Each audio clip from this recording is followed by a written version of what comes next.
Bom, hoje eu quero começar agradecendo o pessoal que está deixando comentário aqui nos vídeos, tá? Eu sei que o canal é super novo, ainda tem pouquíssimo conteúdo, mas é bem legal ver que já está aparecendo algumas pessoas e que os vídeos estão sendo úteis para alguém.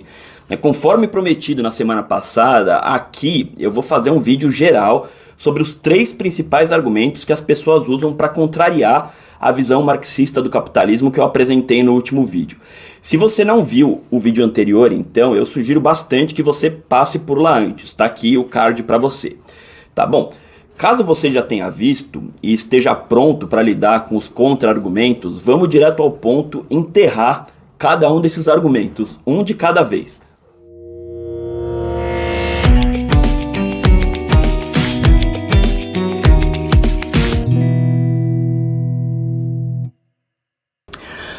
No vídeo anterior eu já pedi para você se inscrever no canal, então dessa vez eu nem vou pedir de novo, porque é óbvio que nessa altura do campeonato você já fez isso, né?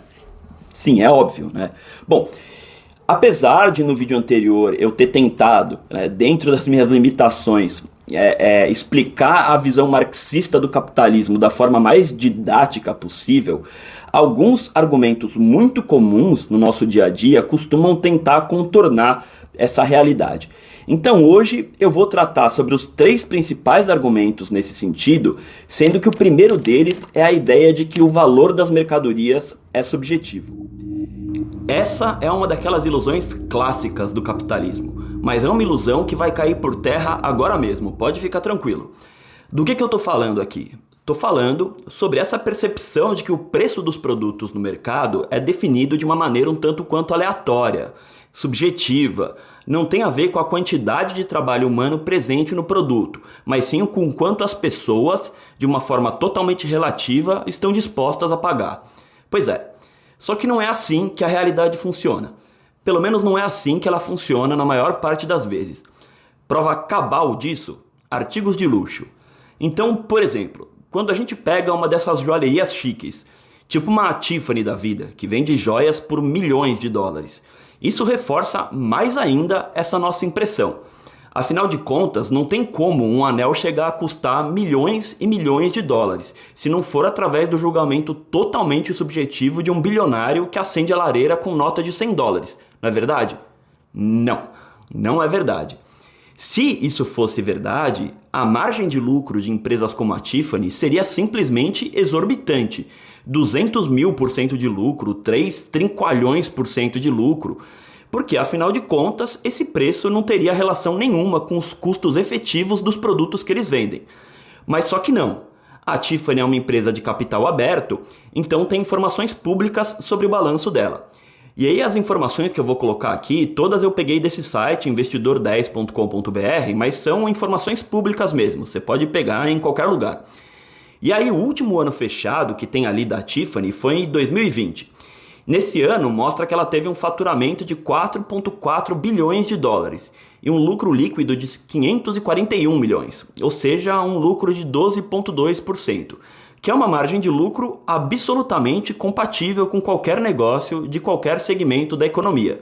Se você for na padaria aí do lado da sua casa, embora provavelmente ela não fature 4 bilhões de dólares por ano, do ponto de vista de margem de lucro, pode ser tranquilamente que ela tenha uma margem semelhante ou até maior que a da Tiffany. Se a gente for pegar a Vivara, por exemplo, que é uma joalheria nacional, que não tem nem metade do requinte da Tiffany, mas só para a gente pegar uma empresa do mesmo segmento, em 2020 ela teve um faturamento de 1 bilhão de reais e 147 milhões de reais de lucro, ou seja, uma margem de 13,9%, totalmente em linha com a da Tiffany, até um pouco maior. Vamos pegar um outro exemplo clássico de artigo de luxo, Ferrari, margem de 17,7%.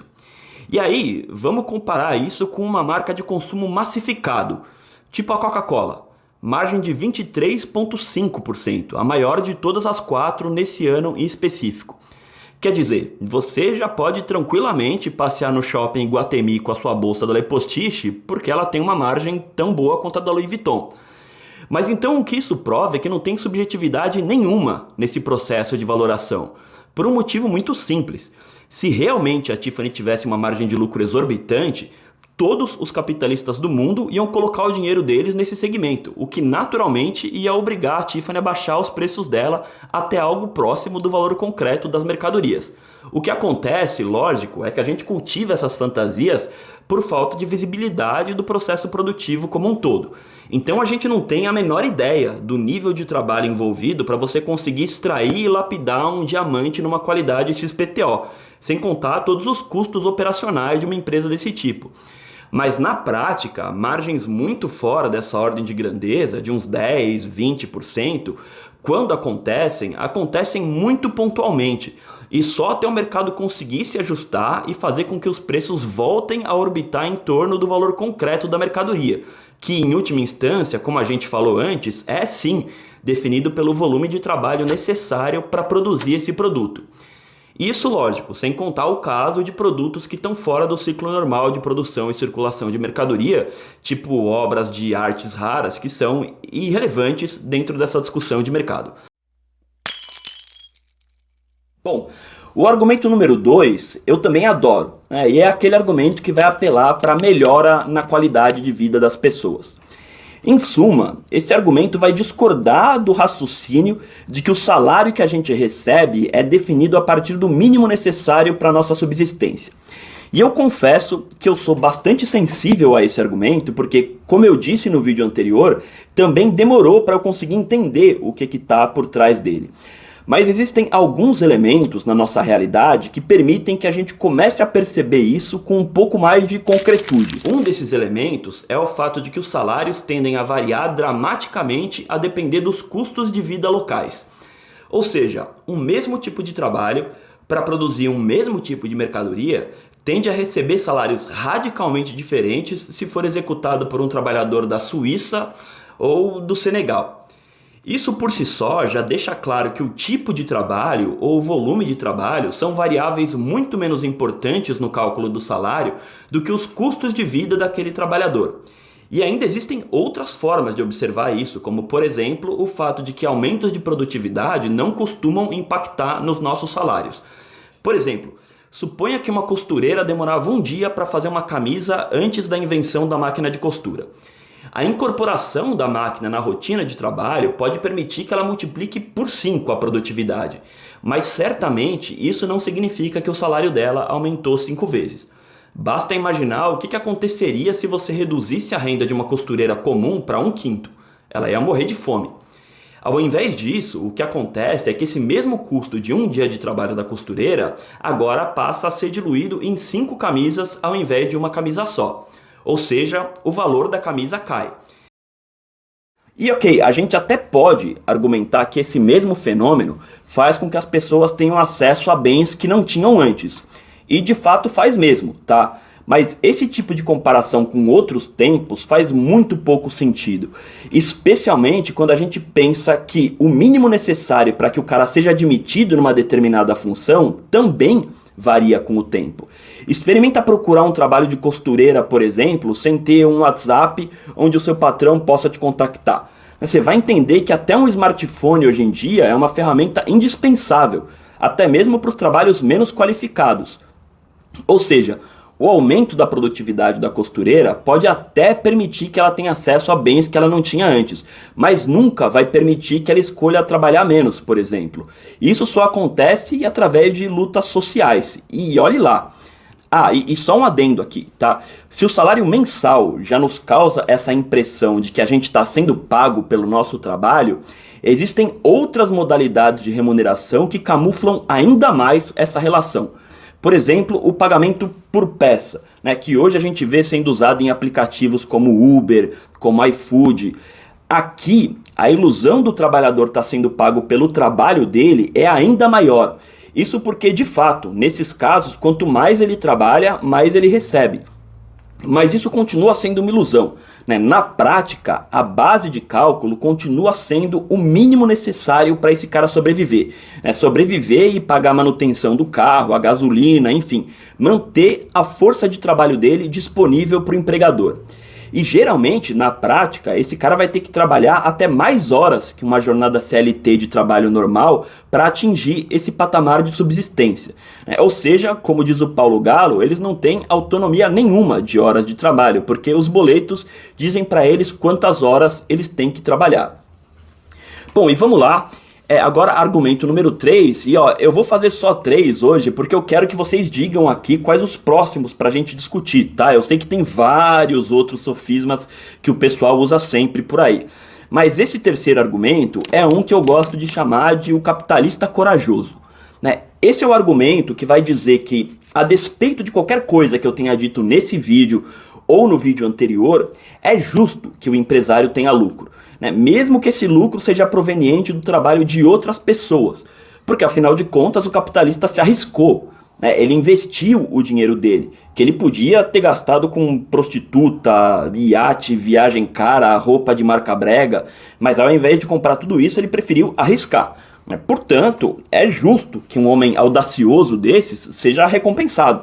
Não é todo dia que a gente vai se deparar com o Indiana Jones do meio corporativo, um 007 das startups, tem que reconhecer. Pois é, mas como a gente acabou de explicar, a lógica do capitalismo é que o salário dos trabalhadores seja norteado pelo seu custo de subsistência.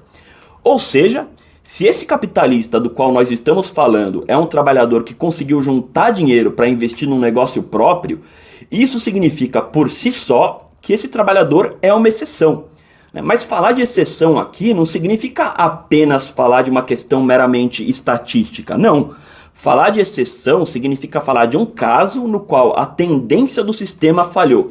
Significa falar de um fenômeno que acontece, e acontece mesmo, tá? Mas apenas em situações específicas nas quais o sistema não deu conta de fazer exatamente aquilo que ele tem que fazer. Um bom exemplo de como o capitalismo achata o salário das pessoas para o mínimo necessário, sem deixar elas com muita possibilidade de poupar dinheiro, é através do conceito de exército de reserva. Esse conceito nos mostra que as sociedades capitalistas buscam um equilíbrio numa determinada taxa X de desemprego, digamos 5%. Quando a quantidade de desempregados começa a ficar muito maior do que essa, a economia para, porque as pessoas não têm dinheiro para consumir. Aí, geralmente, o Estado precisa intervir com políticas para geração de empregos. Mas quando a quantidade de desempregados começa a ficar muito menor do que esse percentual, os trabalhadores passam a ter maior poder de barganha, porque o risco de ficar de desempregado é menor. Aí eles lutam por melhores salários e isso compromete o lucro dos empresários, que também vão pressionar o Estado por políticas específicas e até pela revogação de direitos trabalhistas. Na prática, então, o desemprego tende a ficar naquele nível ideal, onde a economia gira suficientemente bem, mas os empregados não conseguem exigir muita coisa. O problema é que de vez em quando nasce um Neymar da vida. E aí não importa quão grande seja a fila de desempregados na porta do clube, o Neymar vai continuar tendo um poder gigantesco de barganha, porque ninguém lá fora vai conseguir fazer o que ele faz. Resultado prático, sim, o Neymar vai ter tranquilamente um salário suficiente para que ele deixe de ser um trabalhador assalariado para virar um dono de negócio relativamente bem capitalizado. Então isso é possível. Só que aí nessa hora entra aquele coach desgraçado que come estrume com granola e blueberry de manhã e vai dizer que basta que você se desenvolva para ser o Neymar da sua área. Pois é, mas as condições estruturais para que o Neymar seja o Neymar é justamente o fato de que ele seja uma exceção. Se todo mundo pudesse ser o Neymar, o resultado prático é que a lógica do exército de reserva funcionaria para ele também. Sem contar que a gente teria um puta problema de arrecadação de impostos, né? Mas deixa isso pra lá. Mas sinceramente falando, o problema nem é tanto que o Neymar sempre será uma exceção dentro dos trabalhadores. O problema é que, dentre os capitalistas, apenas uma pequena exceção iniciou como trabalhador. A grande maioria desses caras é herdeiro de famílias que já são capitalistas há várias e várias gerações. E tudo bem, é normal que quando o trabalhador é contratado e chega na fábrica, se deparando com toda aquela estrutura pronta, ele fique com a impressão de que existe alguma justiça naquele processo. Afinal de contas, o capitalista, que é dono de tudo aquilo, está dando para ele aquela condição de trabalho.